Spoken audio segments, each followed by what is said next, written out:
Muchas gracias, muy buenas tardes a quienes son fieles a este programa de martes a las 13 horas y jueves también a las 14 horas, a las 13, de 13 a 13:30 horas que hemos dado en llamar Status Report.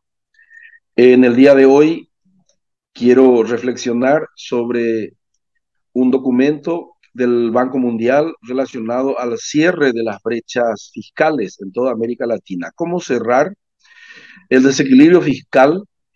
¿Cómo cerrar la desigualdad? ¿Cómo disminuir la pobreza? ¿Cómo compensar los déficits educacionales que vienen después de la pandemia? Y también las carencias en el área de salud que dejaron al desnudo todos estos temas estructurales, quedaron al desnudo o fueron de alguna manera elementos que emergieron durante la pandemia.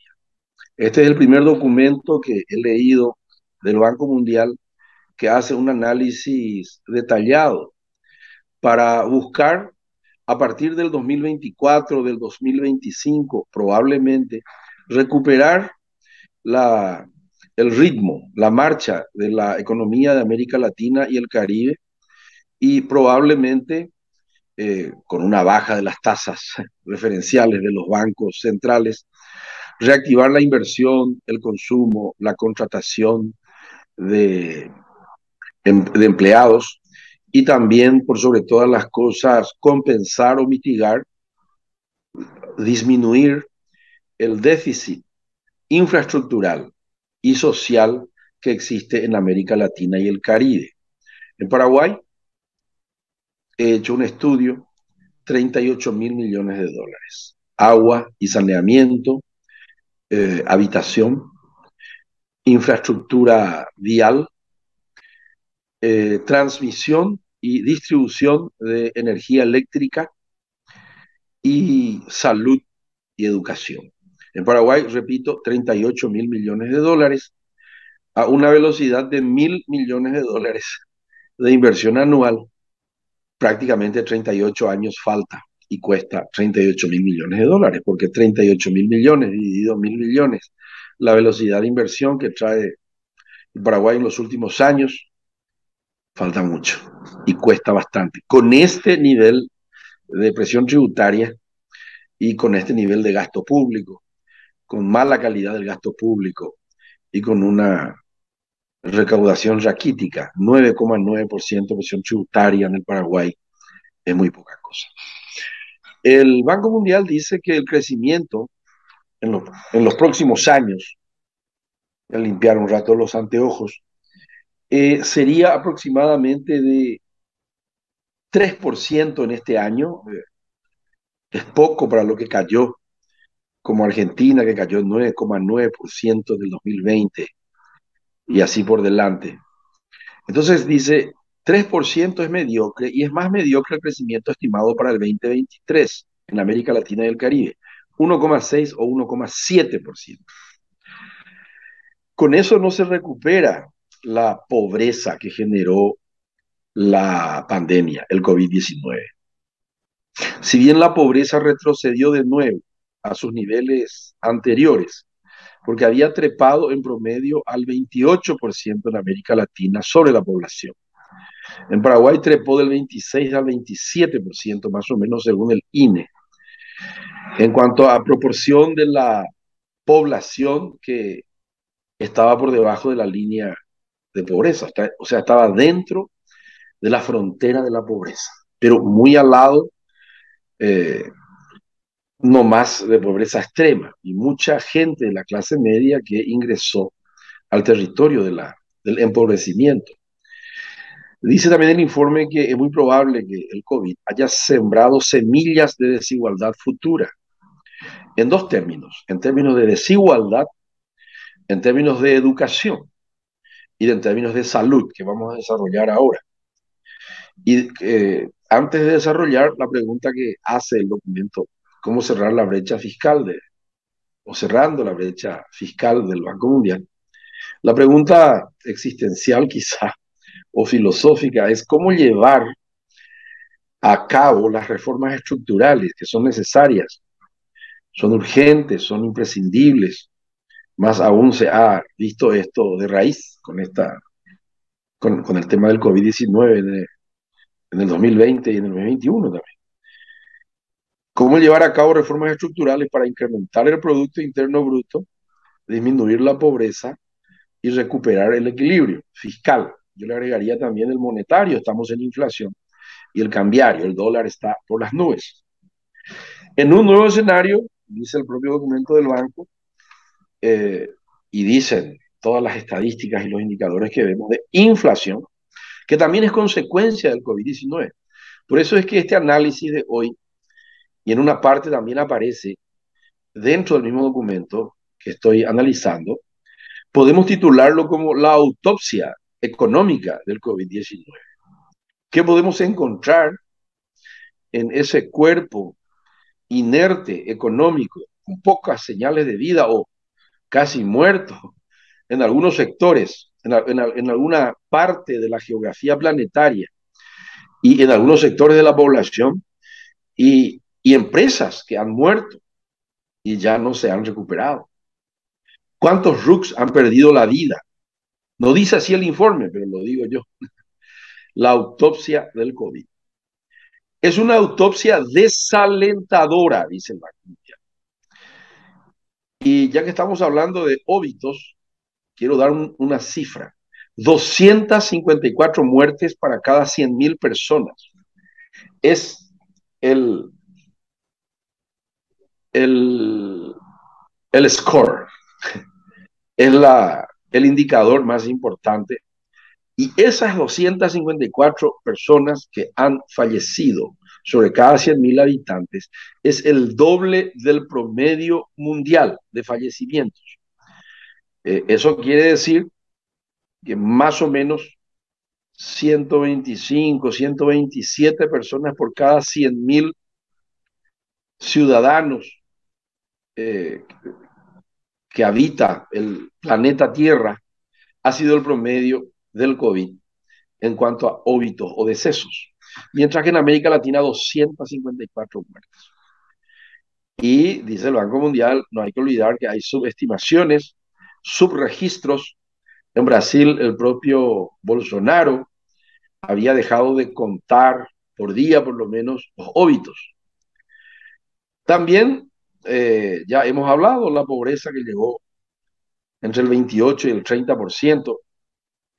Y algo muy importante, 170 millones de estudiantes que perdieron sus horas aula, que salieron de las aulas, que dejaron de estudiar durante medio año en el 2020 y aproximadamente medio tiempo escolar también en el 2021, lo que supone un impacto en la pobreza, en la desigualdad de estos ciudadanos que serán jóvenes productivos y adultos productivos o que deben ser en el futuro.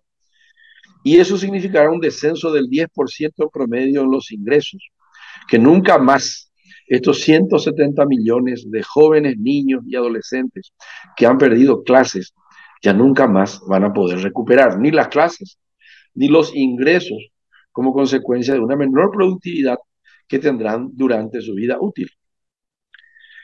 Y es por eso que se dice, se han sembrado semillas de desigualdad en una economía que de hecho ya es muy desigual. Se supone también que hubo un incremento, esto dicen se supone, de la inseguridad alimentaria, es decir, gente que pasó hambre o se desnutrió durante la pandemia y eso va a significar un retraso en el crecimiento infantil. Y como dice Robert Cano en Paraguay, el economista, demógrafo e ingeniero, que fue viceministro de Educación, pero que ya era conocido por su tesis sobre el bono demográfico en el Paraguay, que siempre nos advierte sobre el invierno demográfico que puede llegar de aquí a poco, o que va a llegar, indefectiblemente. Eso es determinístico, no es probabilístico. O sea, todos envejeceremos. Entonces dice que ese hecho, decía Robert Cano que de hecho nosotros 30.000 cerebros se pierden en Paraguay por desnutrición y por pobreza. en los niños y eso se agudizó durante la pandemia. No sabemos todavía cómo cuantificar esos resultados que estamos analizando en esta autopsia. Parte también de la autopsia es la deuda externa. La deuda externa creció y durante la pandemia al 75% sobre el Producto Interno Bruto en promedio. Allí el Paraguay está mejor que otros países, porque estamos en aproximadamente el 35% del PIB, aún con los 1.600 a 2.000 millones de dólares que se endeudó el Paraguay como crédito puente que obtuvo del exterior. Y obviamente se emitió, ahí esta inflación que tenemos hoy del 11%. Y retomo y digo que esos 1.600 a 1.800, otros dicen que es un poco más, casi 2.000 millones de dólares de endeudamiento, hizo llegar al Paraguay a 13,5 mil millones de dólares, en miles de millones de dólares, lo que supone el 35% sobre el PIB, que parece poco al lado del 70% que es el promedio en América Latina de la deuda pública sobre el producto. Pero no obstante, tenemos que ver cuánto es la presión tributaria en América Latina, que es lo que nos da una visión de si es o no sostenible ese nivel de relación deuda-PIB, porque con una presión tributaria del 9,9, el 35% de deuda pública sobre el PIB es alto, a no ser que subamos los impuestos, como voy a decir al final probablemente de este comentario, y también como sugiere el propio Banco Mundial, sobre el to-do, los próximos pasos a partir de esta reflexión. Dice el documento que los créditos vencidos de empresas y personas físicas, personas jurídicas y personas físicas, se ha incrementado enormemente y de países también, que acabo de decir, llegó al 70%, estaba por debajo en promedio. Mucha gente inforconeada, digo yo, porque muchas deudas se han convertido por las refinanciaciones, renovaciones y reestructuraciones en deudas perennes, dice el banco, y yo digo, bueno, la gente ya se queda medio que refinanciando nomás, y si no puede pagar, se queda moroso y ya entra en Inforcom. En Brasil se llama Serasa, que son los sistemas y registros de protección al sistema de crédito, que te dan los scores y que te hacen que si tienes un buen comportamiento, tú puedes tener tasas menores, plazos mayores, y si tienes un mal comportamiento, un récord malo en términos crediticios, puedes tener tasas mayores. Ya está luego alta la tasa, y si tu calificación crediticia es mala, la tasa es peor. Por eso es que la deuda externa preocupa, como nunca el mundo está endeudado, con una inflación que en el mundo está en promedio, dice la inflación núcleo, 8,3%. Excepto Argentina y Turquía, que están casi cerca de los 3 dígitos, el mundo está 8,3, 10%, pero con una característica que nos advierte el Banco Mundial, que el índice de precios al productor, IPP, crece más rápido, o se acelera más, o se inflaciona más, como le quieras decir, que el IPC, que el índice de precios al consumidor. Eso supone que si los costos le suben más rápido al productor y los precios que él puede cobrar no van a la misma velocidad, o por lo menos cerca, eh, no tienen mucha correlación, los márgenes de los empresarios se reducen, la rentabilidad también se reduce, la posibilidad de reinversión para reactivar esta economía también se reduce. Entonces, esa es otra consecuencia perniciosa en términos de posibilidad de reactivar la economía, que de hecho está luego frenada, que ya fue política pública con la cuarentena, frenar la economía, suprimir la oferta, ya fue una política pública deliberada, claro que era sanitaria, en los años 2020 y parte quizá del 2021, e incluso en China, ahora entre marzo, abril, etcétera, hubo también cuarentena y se cerró el puente, se cerraron los puertos en Hong Kong, etcétera, Shanghai, ciudades enteras, lo que hizo que haya una mayor suboferta versus una mayor cantidad de agregados monetarios. De ahí la inflación en el mundo. De ahí que no crece China como venía creciendo. De ahí que el mundo se va a desacelerar y se supone que habrá una crisis, una recesión en el 2023.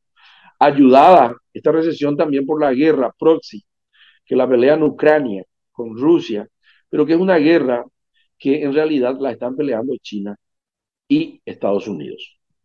Más aún ahora, una guerra que seguramente se puede llegar a endurecer con el fortalecimiento autoritario del presidente chino, conforme al Congreso del Partido Comunista, que en este final de semana mostró imágenes lamentables, autoritarias, donde el presidente chino actual eh, demite y expulsa, inclusive de la sala, a su antecesor.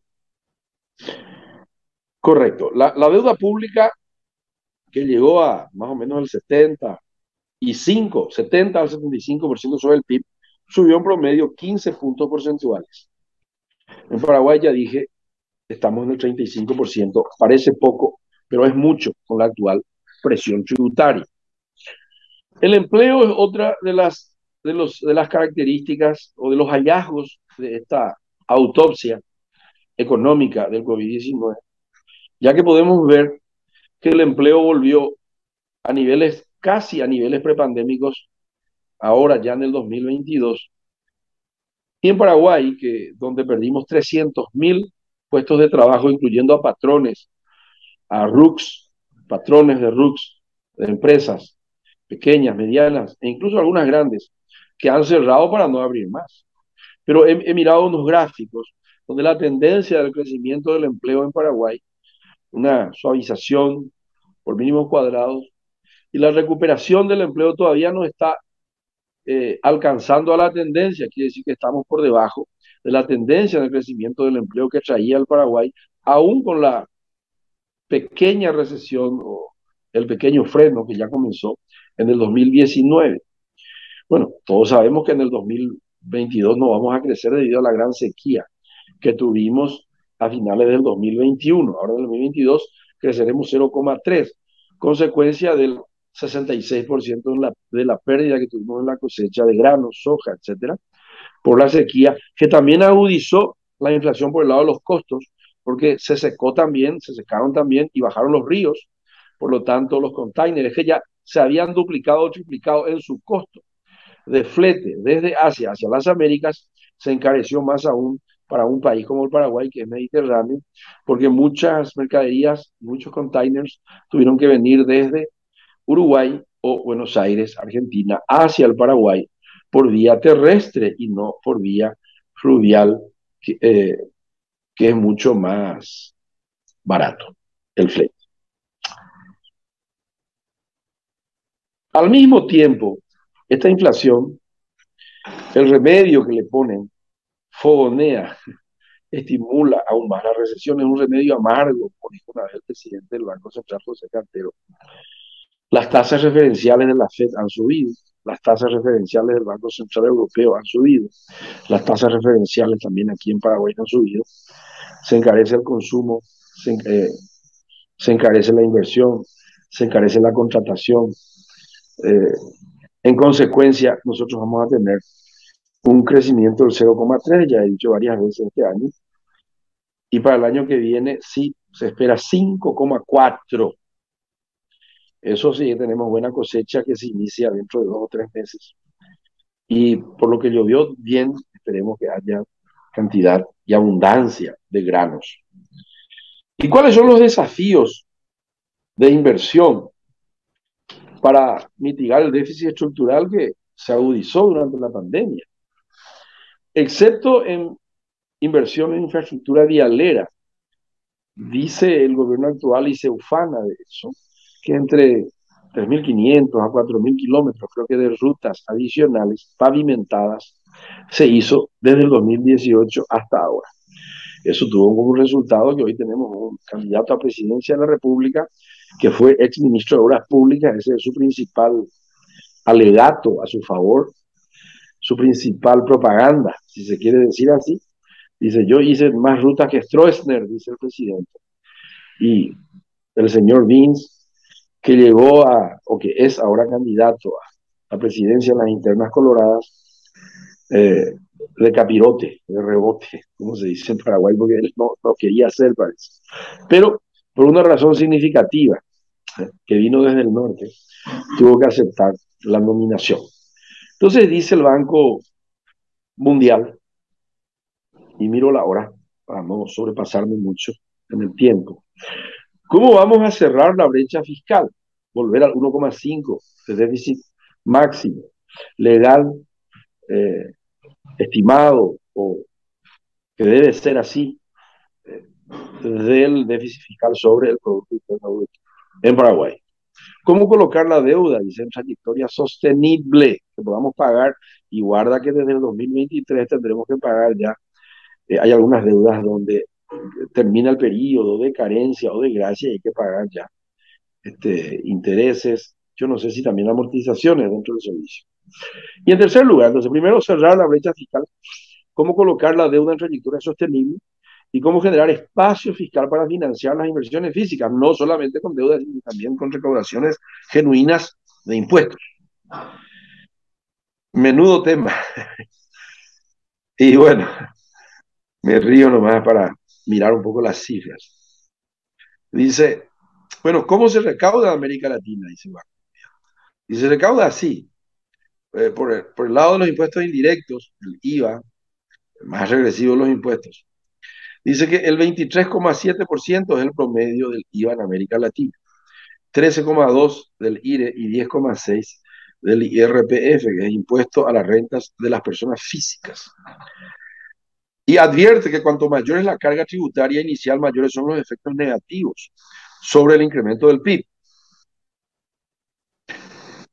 sobre el propio consumo, por ejemplo, que es uno de los componentes del producto.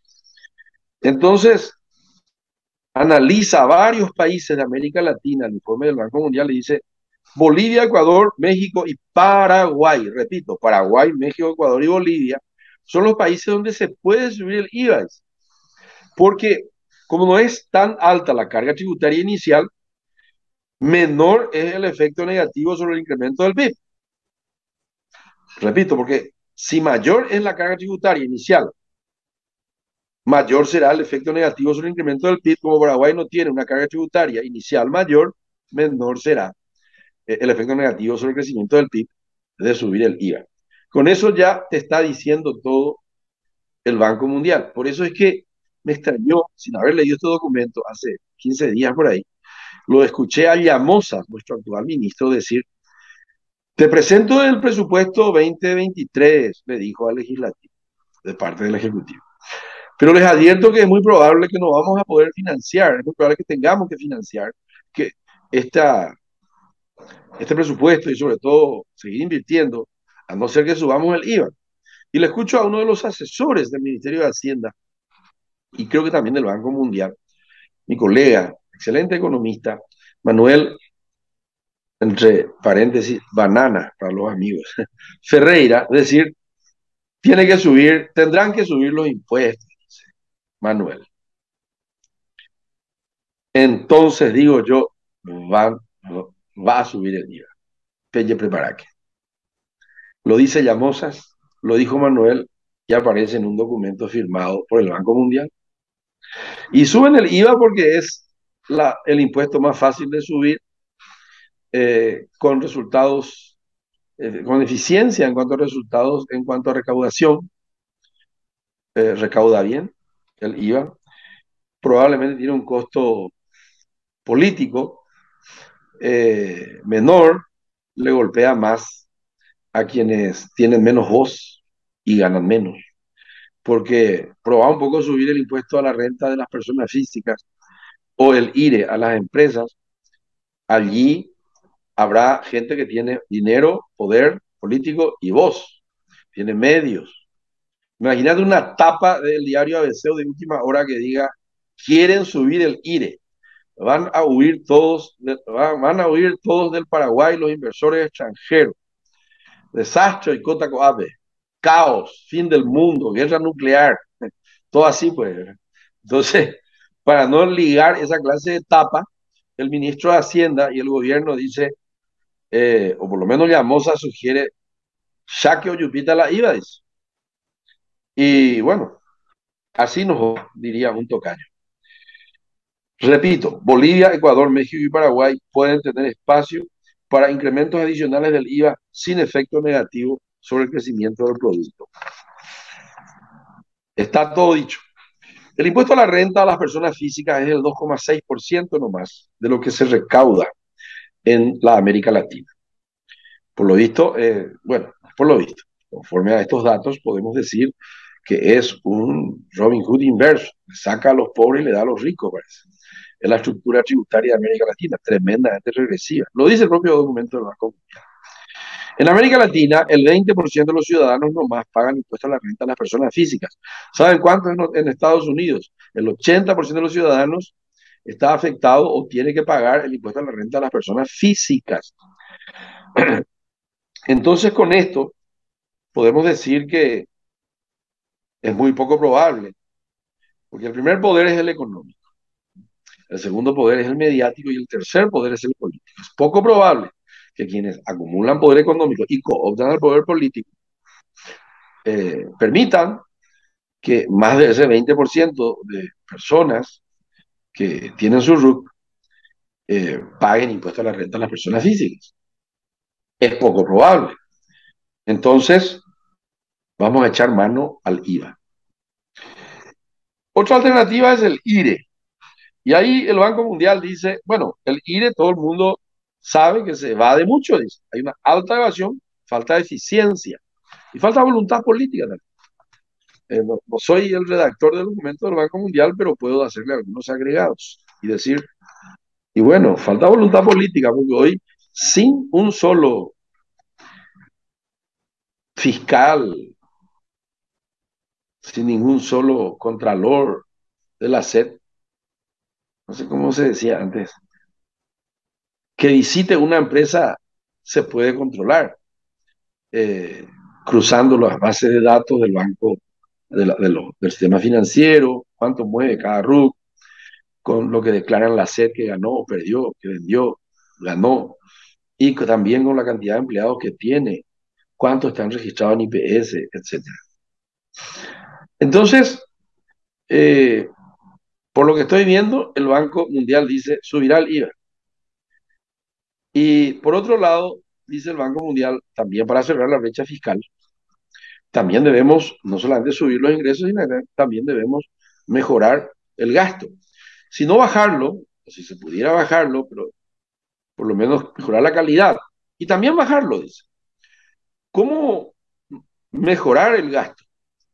Número uno, y la manera de cómo siempre se disminuyen los gastos son disminuyendo los gastos de inversión en los presupuestos nacionales. Es allí en donde más fácil es, cuando nos recaudas mucho, meter tijera para equilibrar tu presupuesto, ingresos sobre egresos, ingresos versus egresos. Y es lo que se hace y se hizo en Paraguay. El plan financiero te liquida tu presupuesto para inversión. La por la plata, ya por la obra, chau, opa, muchas gracias. Entonces, eso se hizo siempre. En segundo, la inflación, dice. La inflación es una manera de gastar, pero, por ejemplo, emitís para que, si no recaudas lo suficiente, igual paguen los salarios, por ejemplo, del funcionariado público. Pero eso tiene un costo en términos de pérdida del poder adquisitivo de la moneda, del guaraní, como estamos viendo. Y por último, cortar la propia carne. Pone último el Banco Mundial, ¿no? Evidentemente son buenos los redactores de este documento, porque último pone el tema más argel para la clase política, que es cortar la propia carne. Le dice, clase política, tenés que cortar el 4% de malgasto y de robo que existe con relación al PIB. Entonces, 4 por 4, 16. 1.650 millones de dólares más o menos es, según el BID y el Banco Mundial, el malgasto que hay en Paraguay sobre el Producto Interno Bruto, que es de 40, 4%. Y eso supone mejorar la calidad de la clase política que va a ser votada y elegida y que va a tomar pose el 15 de agosto del 2023. como diría el paraguayo a la palabra reflexionar, ya calcula poner, mare para ya botata, para poder cortar el 4% del malgasto y evitar que nos suban tanto los impuestos, sobre todo el IVA, porque eso, como se dice en paraguayo, opetañan del lomore. El IVA va a corroer también la capacidad de consumir, porque precios con IVA mayores significa precios mayores, consumo menor, debido a que los salarios no tienen una elasticidad o una velocidad que siga a la velocidad de la inflación, a la suba de los precios. Cortar la propia carne significa menos clientelismo político, menos sobrefacturaciones en las obras públicas y significa también no solamente robos y sobrefacturaciones, sino que también no gastar en donde no hay resultados. Abundancia de funcionarios públicos podría ser. Hay que sacar gente, es muy probable. O reasignar recursos de zonas frías, donde tiene alto costo y bajo impacto, a zonas calientes, donde va a tener bajo costo y alto impacto. Sacar dinero de algún ministerio que está medio al cohete, hay muchos ministerios en pago en ministerio, del área social, de la niñez, de la adolescencia, de la juventud, la SAS, ya no recuerdo. Solo en el área social hay más de 3 ministerios, podrían ser un solo ministerio. Así hacen los empresarios.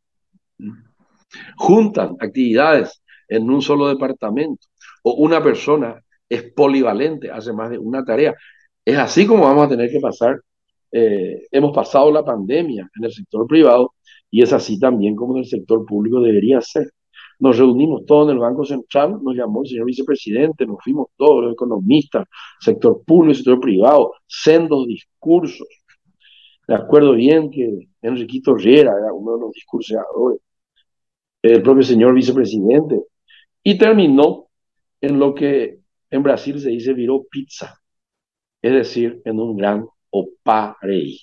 Por lo tanto, tenemos que calcular bien, como decimos los paraguayos, eso quiere decir reflexionar sobre los atributos intrínsecos y extrínsecos, las propuestas, y hacer de las próximas elecciones, y hacer que las próximas elecciones sean, por sobre todas las cosas, se convierta en un plebiscito programático, más que en un entusiasmo hurrero al cual nos quieren llevar los candidatos. Sean del partido que está en el gobierno, o sean también, Estado y Laurero también, en los partidos de la oposición. Muchísimas gracias y muy buenas tardes.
This next part's my favorite part of this time to shine.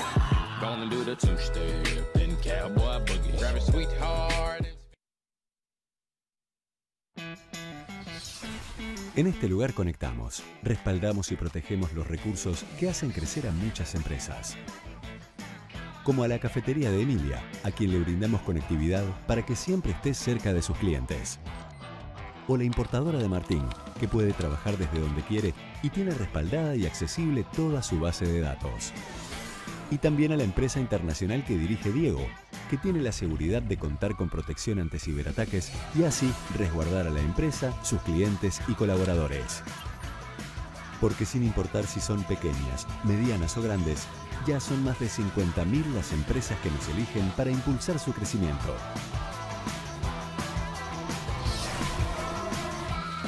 Tigo Business. Conexiones que impulsan. Hola, soy Nelson Pipino Cuevas. ¿Te acordás de mí? Soy un exfutbolista de la selección paraguaya, así es que les comento que yo personalmente ya me inscribí para ser censista. Voy a estar visitando todas las casas de mi barrio para poder trabajar en el censo que todos nosotros tanto estamos necesitando. Les invito a todos para poder trabajar ese día y poder hacer algo todos juntos.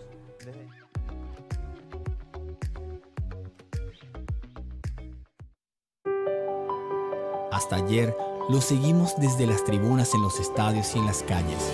Hoy, desde nuestras casas y celulares, vamos a seguirlos en sus redes para que sumen miles de seguidores y así consigan el apoyo de marcas y sponsors que le permitan seguir compitiendo al más alto nivel. Escanea ahora este código QR o entra a este link y comenzá a seguir a nuestros atletas de todas las disciplinas. Continental, inspirados en la grandeza paraguaya.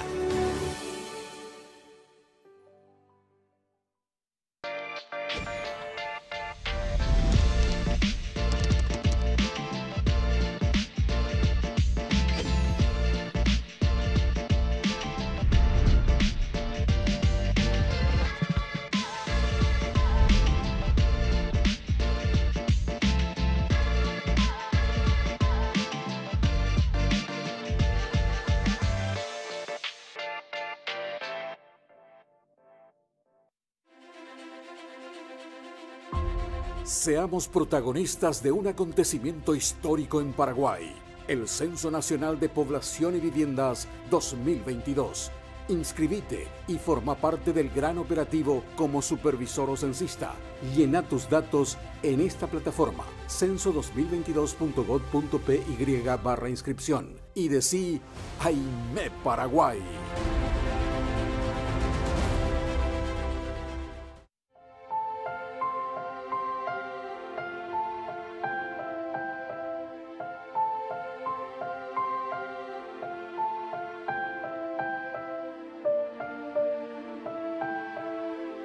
Si tenés algo que contar, contalo.